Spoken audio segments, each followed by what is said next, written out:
दोस्तों, आप सब जानते हैं जम्मू कश्मीर के अंदर मुल्क के बाकी हिस्सों की तरह जैसे हिमाचल प्रदेश है, उत्तराखंड है, पहाड़ी सिलसिला है और हिमालयन बेल्ट के अंदर आप कह सकते हैं कि खुश्क साली का असर और शदीद किस्म की ठंड से बहुत ज़्यादा नुकसान पूरे खित्ते को उठाना पड़ रहा है। नुकसान किस एतबार से कुछ लोग हैरान भी होंगे, हैरान होने की बिल्कुल भी ज़रूरत नहीं है। जो लोग जानकार हैं, जो ग्लोबल वार्मिंग के टॉपिक्स को पढ़ते हैं, समझते हैं, परखते हैं, जो ग्लेशियर्स के पिघलने को समझते हैं, जो नए प्रोजेक्ट्स बनने के साथ जंगलात का कटाव होता है, ज़मीन का कटाव होता है जिसको सॉइल इरोशन भी कहते हैं, ये सारा सिलसिला जब होता है तो इसका नतीजा क्या है वो आज हमारे सामने है। गालिबन 2 से 7 तारीख दिसंबर की एक वेट स्पेल से हम गुजरे थे। फिर उसके बाद हल्की सी बर्फबारी कुछ एक इलाकों में दिसंबर के वस्त में और कुछ एक इलाकों में बारिश। लेकिन एक महीना होने लगा है, चिल्लाए कलान 21 दिसंबर से 40 तक चलता है, 40 रोज तक चलता है और फरवरी की आज 13 तारीख हो गई है। 2 हफ्ते गुजरने के बावजूद, माफ कीजिएगा जनवरी के, तो जनवरी के 2 हफ्ते गुजरने के बावजूद भी बारिश और बर्फबारी का नामो निशान नहीं। कुछ तस्वीरें आपको मैं दिखा रहा हूं, ये गुरीज की तस्वीरें जो आप देख रहे हैं। आज जरूर 13 तारीख की सुबह सुबह अच्छी खबर मिली कि दूर दराज इलाके में हल्की सी बर्फ की सफेद चादर वो देखी गई। इसी तरीके से दूसरी तस्वीर जो बड़ी खतरनाक है, जिसने नुकसान पहुंचाया जम्मू कश्मीर को। सयाहों के आने का हम इंतजार करते भी थे, करते हैं भी। आज जब इंतजार कर रहे हैं तो ज्यादा जरूरत नहीं, क्योंकि सयाह खुद आते हैं। स्विट्जरलैंड से ज्यादा जम्मू कश्मीर गूगल पर सर्च हुआ है। ये पिछले दिनों गुलिस्तान न्यूज पर आपने खबर देखी है। मगर बदकिस्मत की बात पता क्या है, वो ये है जिसको समझने की जरूरत है कि टूरिस्ट बहुत सारे इलाकों में वापस जाना इस वक्त पसंद कर रहे हैं। या आपने जो एक टूर बनाया था उन्होंने, आप कह सकते हैं कि सैर तफरी की गर्ज से, वो कैंसिलेशन का प्रोसेस या टिकट्स कैंसिल करना, ये सिलसिला हो गया। हमारे पास ये तस्वीरें आई अलग अलग जगहों से। होटल मालिकान ने भी शिकायतें की, बड़े होटल्स जहां पर इन लोगों ने रुकना था, और सैकड़ों लोग अभी तक वापस जा चुके हैं। उसकी बुनियादी वजह इंसानी मुदाखलत उन मामलात में जिनसे कुदरत का लेना देना है या कुदरत के साथ हमारी और आपकी नहीं चल सकती, और बर्फबारी का नामो निशान ना होना। 2 इसके देखिए, सोनमर्ग के अंदर बर्फ नहीं पड़ रही है, जहां आज 5-5, 6-6 फीट बर्फ होती थी।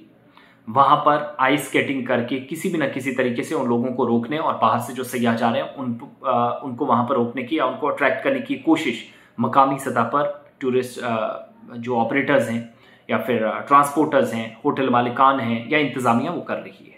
ऐसे ही बहुत सारी जगहों पर साउथ कश्मीर में जहां पर बर्फ नहीं पड़ी है, तो मैक्सिमम लोग सिंथन टॉप की तरफ जा रहे हैं, जो किश्तवाड़ और साउथ कश्मीर के अनंतनाग को करनाग को जोड़ता है। यहाँ पर इसलिए क्योंकि पिछले दिनों बर्फबारी हुई थी, तो टेम्परेचर काफी डाउन रहता है, ज्यादा तेजी के साथ बर्फ पिघलती नहीं है। थोड़ी बहुत बर्फ अभी इस पहाड़ी सिलसिले में। बाकी पीर की गली, करना, राजदान टॉप, कहीं से कोई खबर नहीं है कि बर्फ पड़ी। और आज भी महकमा मौसमियात ने जो कहा वो मैं आपके सामने रखूंगा कि क्यों हम नुकसान उठा रहे हैं। सयाह टिकटें कैंसिल करना और सयाहती शोबे से वाबस्ता अफराद काफी परेशान भी नजर आ रहे हैं।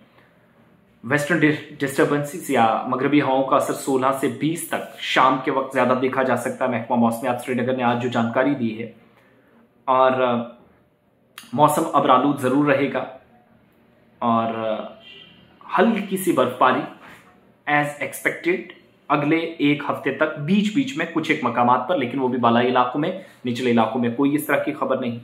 लेकिन 21 से 23 जनवरी तक जनरली ड्राई वेदर रहेगा, खुश्क मौसम रहेगा। और ये जो धुंध का सिलसिला, टेम्परेचर डाउन होना, ये कहा जा रहा है कि जम्मू सूबे के मैदानी इलाकों में जो चल रहा है 16 तारीख तक फिलहाल बरकरार रहेगा। तो खुश्क मौसम, बर्फबारी का नाम नहीं। जहां दूर दराज इलाकों में, वहां तो इंफ्रास्ट्रक्चर या फिर रसाई इतनी आसान नहीं है कि वहां टूरिस्ट जा सकें, मगर मुश्किलात काफ़ी ज़्यादा हैं। इसलिए नमाज इस्तिस्का भी पिछले दिनों अदा की गई जामे मस्जिद श्रीनगर समेत मुतअद्दिद मसाजिद में। अल्लाह करे कि हम गुनाहगारों के बीच जितने नेक इंसान हैं, उनकी एक आमीन के वसीले से अल्लाह हमारी मदद फरमाए। और जितने लोग इस वक्त इंतज़ार कर रहे हैं कि बारिश हो, बर्फबारी हो, ठंड से भी निजात मिले, और मैक्सिमम जगहों पर इस खुश्क मौसम ने बच्चों को बीमारियों की लपेट में लिया है। कई बच्चे बीमार हैं, नज़ला, खांसी, बुखार, और खुश्क मौसम के बीच डैंड्रफ बहुत ज़्यादा होना, ये सारी शिकायतें जो मुआलिजीन भी पिछले कुछ दिनों से इन चीज़ों पर ब्रीफली डिस्कस कर रहे हैं। मगर खुश्क मौसम का असर फिलहाल ऐसा ही रहेगा, देखने को मिलेगा। कुछ एक तस्वीरें जो आई, लेकिन कुछ मैं साथ में वो बता रहा हूँ गुरेज के अलावा, गुरेज में हल्की सी बर्फ़ की सफ़ेद चादर ज़रूर नज़र आई, मगर बाकी जो तस्वीरें हैं वो तस्वीरें उन इलाकों की हैं जहाँ पर टूरिस्ट अब अपना रखते सफ़र बांध कर पहले कश्मीर वादी गए, वहाँ से वापसी का सिलसिला शुरू हुआ है। होप सो चीज़ें दुरुस्त हों, जल्द बर्फ़ पड़े और ज़्यादा नहीं सही तो बारिश हो, फसलें मुख्तलिफ़ इलाकों के अंदर सूख गई हैं जिनमें धान थी या आप कह सकते हैं कि सब्जियां थी। कुछ एक इलाकों में हमारी जानकारी के मुताबिक मुकम्मल तौर पर परेशानी, और कई लोगों को चूँकि एक तरह से ये आप कह सकते हैं कि ज़रिया आमदन था बहुत सारे लोगों के लिए, तो वो मुतासर हुआ है। होप सो चीज़ें जल्द दुरुस्त हों और दुआ गो हैं कि अल्लाह हमारी दुआओं को अपनी बारगाह में कबूल व मंजूर फरमाए। बहुत बहुत शुक्रिया।